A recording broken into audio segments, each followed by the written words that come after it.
तो दोस्तों आज हम फिर से आपके लिए लेकर आए हैं देश और दुनिया की सभी ताजा बड़ी खबरें। फटाफट एक एक कर विस्तार से आज आपको बताएंगे, तो वीडियो को अंत तक जरूर देखें।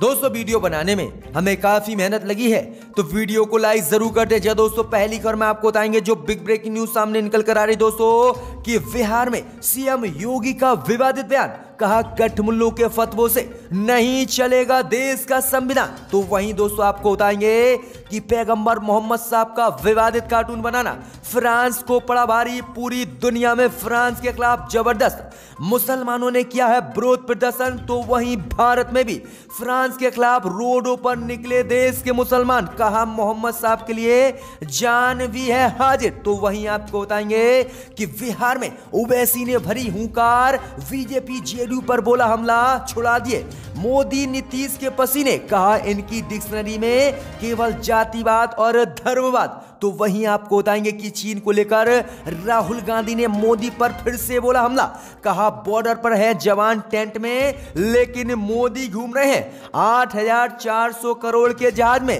और चीन का नाम लेने से भी डर रहे हैं। तो वहीं आपको बताएं कि मध्य प्रदेश में कांग्रेस को चुनाव आयोग से तगड़ा झटका, कमलनाथ के चुनाव प्रचार पर चुनाव आयोग ने लगाई रोक। तो कांग्रेस बोली बीजेपी के दबाव में काम कर रहा है चुनाव आयोग, कोर्ट जाएगी कांग्रेस। तो वहीं आपको बताएंगे कि बिहार में किंग मेकर साबित होगा ओवैसी का महागठबंधन, 10% वोटों पर ओवैसी की पकड़, नीतीश बीजेपी के उड़े होश। तो वहीं बिहार चुनाव में कन्हैया कुमार ने किया ऐलान कि अब के बनेगी हमारी सरकार, नीतीश है बिहार को संभालने में अक्षम। जी हां दोस्तों, तो सभी खबरों को विस्तार से आज आपको बताएंगे। जम्मू कश्मीर से भी कुछ बड़ी खबरें सामने निकल कर आ रही हैं और बिहार से भी, तो सभी खबरों को विस्तार से बताएंगे, तो वीडियो को अंत तक जरूर देखें। इसी बीच बढ़ते दोस्तों पहली खबर को, तो बिहार चुनाव को लेकर योगी आदित्यनाथ ने दिया विवादित बयान, कहा कठमुल्लों के फतवों से नहीं चलेगा देश का संविधान। जी दोस्तों आपको बता दें कि उत्तर प्रदेश के मुख्यमंत्री योगी आदित्यनाथ ने एक बार फिर से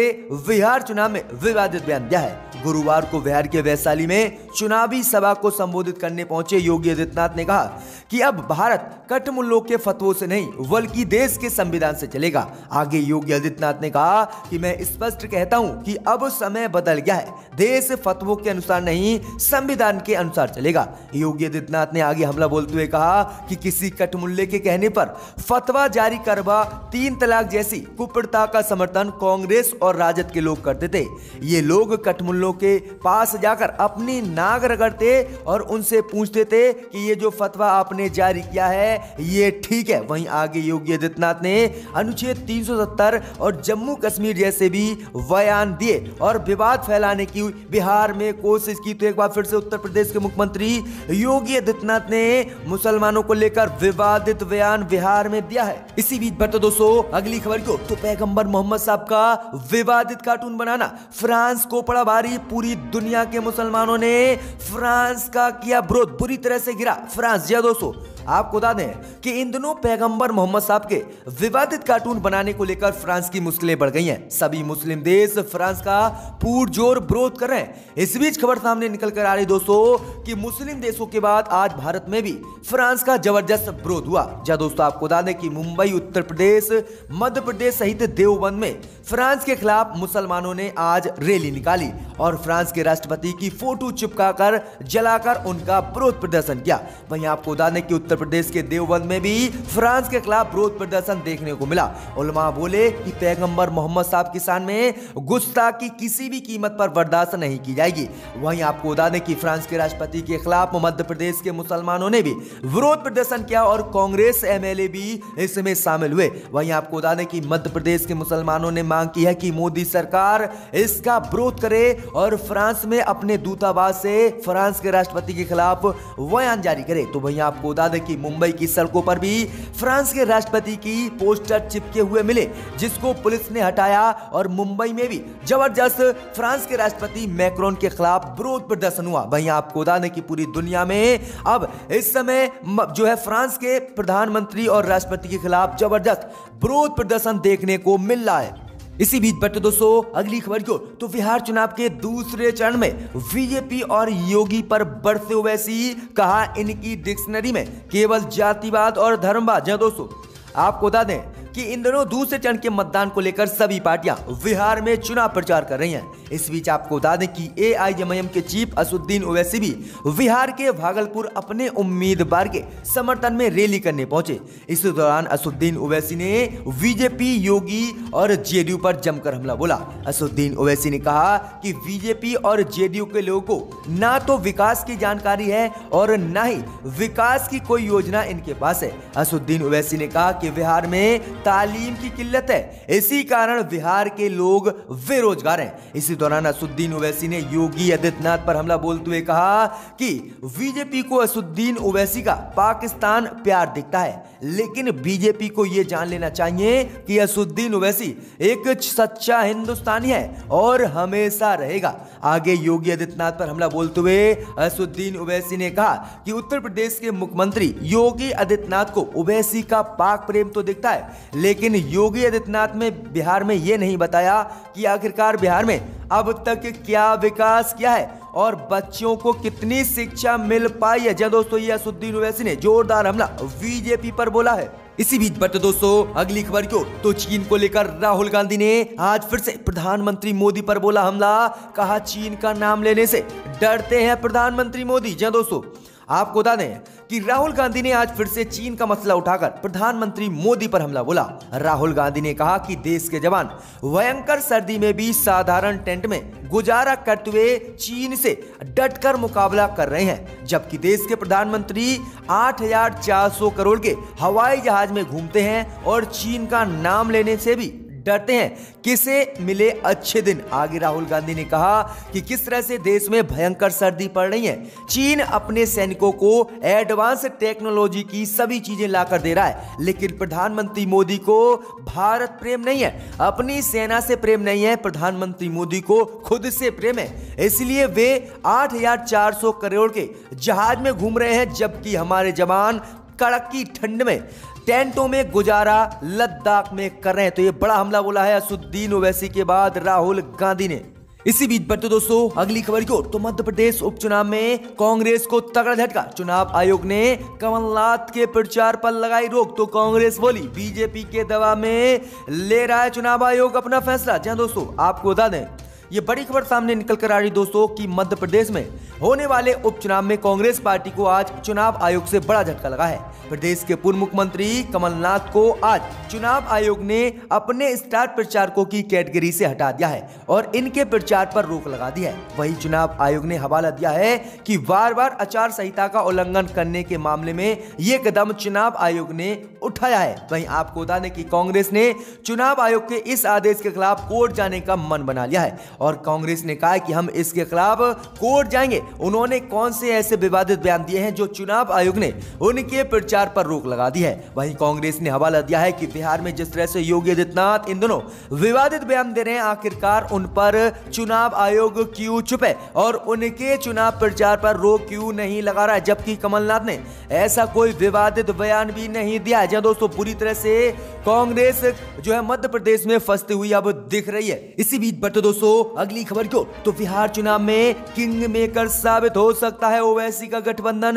10% वोटों पर है पकड़। जी दोस्तों आपको बता दें, ये बड़ी खबर सामने निकल कर आ रही दोस्तों कि जिस तरह से बिहार में कांग्रेस, राजद और बीजेपी जेडीयू का महागठबंधन है, अगर इन दोनों का महागठबंधन में कड़ा मुकाबला होता है तो उम्मीद जताई जा रही कि असदुद्दीन ओवैसी का महागठबंधन किंग मेकर बिहार में साबित हो सकता है और असदुद्दीन ओवैसी का महागठबंधन बिहार में जिसे चाहे उसे सरकार चलाने की चाबी दे सकता है, जिसके बाद बीजेपी, जेडीयू, राजद, कांग्रेस के होश उड़ गए। जी दोस्तों आपको बता दें कि बिहार में बने असदुद्दीन ओवैसी के महागठबंधन में 5 अन्य पार्टियां शामिल हैं और 6 पार्टियों ने मिलकर बिहार में एक बड़ा गठबंधन बनाया जिसका नाम ग्रांड डेमोक्रेटिक सेकुलर फ्रंट रखा गया।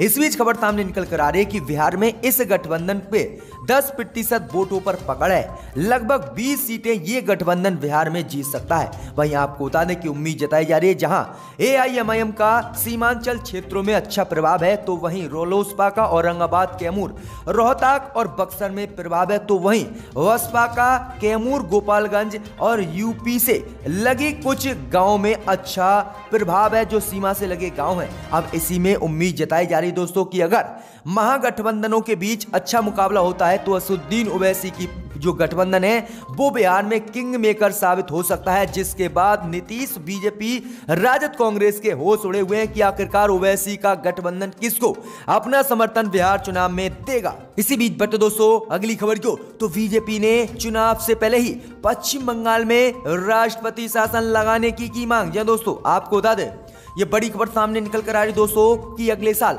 अप्रैल मई में होने वाले बंगाल विधानसभा चुनाव से पहले ही बीजेपी ने राज्य में राष्ट्रपति शासन लगाने की मांग की है। बीजेपी ने कहा है कि हमारे कार्यकर्ता सहित हमारे नेताओं पर जो है पश्चिम बंगाल में हमले किए जा रहे हैं और ममता सरकार ये हमले करा रही है। बीजेपी ने मांग की है कि अगले साल अप्रैल मई में होने वाले बंगाल विधानसभा चुनाव से पहले ही प्रदेश में राष्ट्रपति शासन लगाया जाए, जिससे कि सबको स्वतंत्रता मिले और फिर कांग्रेस या अन्य पार्टियों के दबाव में पश्चिम बंगाल में काम ना हो जाए। दोस्तों की चुनाव से पहले ही राष्ट्रपति शासन लगाने की पश्चिम बंगाल में बीजेपी ने मांग कर दी है। इसी बीच बट दोस्तों अगली खबर क्यों, तो बिहार चुनाव में कन्हैया कुमार ने किया ऐलान, अगली सरकार बनेगी हमारी, नीतीश से नहीं संभला बिहार। जी दोस्तों, आपको बता दें कि बिहार विधानसभा चुनाव के लिए जनसभा को संबोधित करते हुए कन्हैया कुमार ने आज केंद्र की मोदी और राज्य की जेडीयू सरकार पर जोरदार हमला बोला। मोतिहार के चकैया में कन्हैया कुमार ने कहा कि सीएम नीतीश कुमार बिहार संभाल नहीं पा रहे हैं और अब अगली सरकार हमारी बनेगी।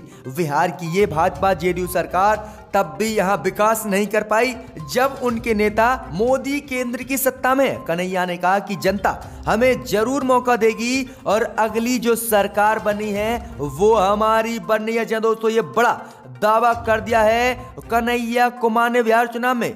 इसी बीच बट दोस्तों अगली खबर क्यों, तो दिल्ली दंगों के आरोपी नूर मोहम्मद को अदालत ने सभी केसों में दी जमानत। बीजेपी और दिल्ली पुलिस के उड़े हो। दोस्तों आपको बता दें कि दिल्ली दंगों के 7 महीने बाद सोनिया विहार दिल्ली के नूर मोहम्मद को एक के बाद एक सभी 9 मामलों में कटकटुमा कोर्ट ने जमानत दे दी है। वह अब रिहा हो गए हैं और अपने परिवार के साथ जुड़ गए हैं। वहीं आपको बता दें कि दंगों के बाद 2 अप्रैल 2020 को दिल्ली पुलिस ने नूर मोहम्मद को गिरफ्तार किया था और उस पर दंगा, हत्या, आगजनी, लूटपाट और अवैध असेंबली के दर्जनों आरोप दिल्ली पुलिस ने लगाए थे। इस बीच जामियत उलमाए हिंद के महासचिव मौलाना महमूद मदनी के निर्देश पर जामियत के वकीलों ने 9 सितंबर को लगातार जमानत याचिका दायर करना शुरू किया और सभी 9 मामलों में अब कोर्ट ने जमानत दे दी। वहीं आपको बता दें कि कोर्ट ने दिल्ली पुलिस को फटकार लगाते हुए कहा है कि झूठे आरोपों में इन्हें फंसाया गया है। जो भी मामले दर्ज हुए हैं उसमें नूर मोहम्मद का कहीं पर भी नाम नहीं था और बिना नाम होने पर ही दिल्ली पुलिस ने नूर मोहम्मद को जेल में डाल दिया, जिसके बाद कोर्ट ने जमानत दी और 1,80,000 के मुचलके भी जमा करवाए। तो बड़ी अपडेट आ रही कि दिल्ली पुलिस ने किस तरह से जो है दिल्ली में धर्म के नाम पर गिरफ्तारी की। इसी बीच बट दोस्तों अगली खबर को, तो बिहार चुनाव को लेकर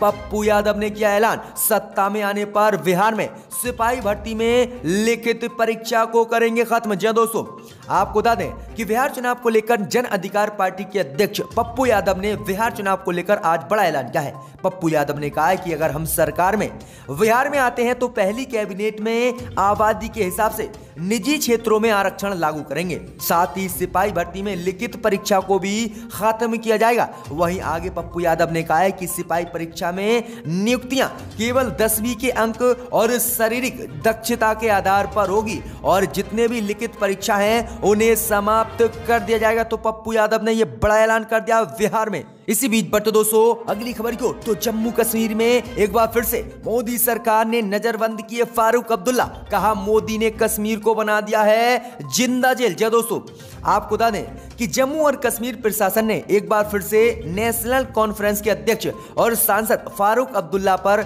नजर गड़ा दी है। एक बार फिर से फारूक अब्दुल्ला को उनके घर में नजरबंद कर दिया गया है। जी दोस्तों आपको बता दें कि नेशनल कॉन्फ्रेंस के सांसद को घर से बाहर नहीं निकलने दिया जा रहा है। जी दोस्तों आपको बता दें कि आज जब फारूक अब्दुल्ला ने हजरत बल दरगाह पर नमाज अदा करने के लिए शुक्रवार की सुबह घर से निकलना शुरू किया तो सुरक्षा गार्डों ने उन्हें बाहर जाने से रोक दिया। मीडिया रिपोर्ट के अनुसार फारूक अब्दुल्ला ने इसका विरोध भी किया, लेकिन उनके संरक्षण में तैनात सैनिकों ने उनकी बात नहीं मानी और अब्दुल्ला को घर से बाहर नहीं निकलने दिया गया। भाई आपको बता दें कुछ दिन पहले ही हाउस अरेस्ट से फारूक अब्दुल्ला को मुक्त मोदी सरकार ने किया था। तो किस तरह से कैसे मोदी सरकार जम्मू कश्मीर में नेताओं पर जुल्म कर रही। तो वहीं फारूक अब्दुल्ला ने कहा है कि मोदी ने जम्मू कश्मीर को जिंदा जेल बना दिया है। इसी बीच बट दोस्तों अगली खबर क्यों, तो आरोग्य सेतु ऐप को लेकर मोदी सरकार की खुली पोल। मोदी सरकार को पता नहीं किसने बनाया भारत में आरोग्य सेतु ऐप। जी दोस्तों, आपको बता दें ये बड़ी खबर सामने निकल कर आ रही दोस्तों कि आरोग्य सेतु ऐप को लेकर आज मोदी सरकार की पोल खुल गई है। जहां दोस्तों आपको बता दें कि कोरोना महामारी के दौरान कांटेक्ट ट्रेसिंग के लिए मोदी सरकार ने लोगों से आरोग्य सेतु ऐप इस्तेमाल करने की मांग की थी और इसको बढ़ावा दिया था। खुद प्रधानमंत्री मोदी ने अपने भाषण सहित ट्विटर और बीजेपी नेताओं ने मांग की थी कि देश के सभी लोग जिन पर एंड्रॉइड मोबाइल है वो अपने फोन में आरोग्य सेतु ऐप को डाउनलोड कर लें। अब इसी ऐप को लेकर बवाल खड़ा हो गया है और मोदी सरकार की मुश्किलें बढ़ गई हैं। दरअसल आपको बता दें कि अब इस ऐप को लेकर बवाल खड़ा हो गया है कि आखिरकार इस ऐप को किसने बनाया है। वहीं आपको बता दें कि कांग्रेस पार्टी सहित अन्य पार्टियों ने मांग की है कि मोदी सरकार बताए कि इस ऐप को किसने बनाया है। लेकिन आज मोदी सरकार ने अपना जवाब दायर किया है और मोदी सरकार ने कहा कि हमें नहीं पता कि ये ऐप किसने बनाया है, जिसके बाद सनसनी मच गई है कि मोदी सरकार जिस ऐप को लेकर पूरे देश में प्रचार कर रही थी उस ऐप को किसने बनाया है मोदी सरकार को ही नहीं पता। तो ये बड़ी बात सामने निकल कर आई है दोस्तों। इसी बीच बट दोस्तों अगली खबर क्यों, तो बीजेपी विधायक ने आमिर खान पर दर्ज कराई एफआईआर। कहा कोरोना का किया है आमिर खान ने उल्लंघन। जय दोस्तों, आपको बता दें कि लोनी के भाजपा विधायक नंद किशोर गुर्जर ने गुरुवार को ट्रोनिका सिटी पुलिस स्टेशन में फिल्म अभिनेता आमिर खान के खिलाफ एफआईआर दर्ज की है। विधायक ने आरोप लगाया है कि आमिर खान फिल्म की शूटिंग के दौरान कोरोना के नियमों का पालन नहीं कर रहे हैं। जबकि आपको बता दें कि बिहार चुनाव में आखिरकार बीजेपी के नेता और जो अन्य विपक्षी पार्टियों के नेता हैं वो कितनी सोशल डिस्टेंसिंग और कोरोना के नियमों का पालन कर रहे हैं। खुद प्रधानमंत्री मोदी भी बिना मास्क लगाए हुए चुनाव प्रचार बिहार में कर रहे हैं, लेकिन उन पर ये बीजेपी विधायक के नेता नहीं करते हैं एफआईआर। तो आमिर खान पर ये एफआईआर बीजेपी विधायक ने की है। इनको दोबारा इस ऐवान में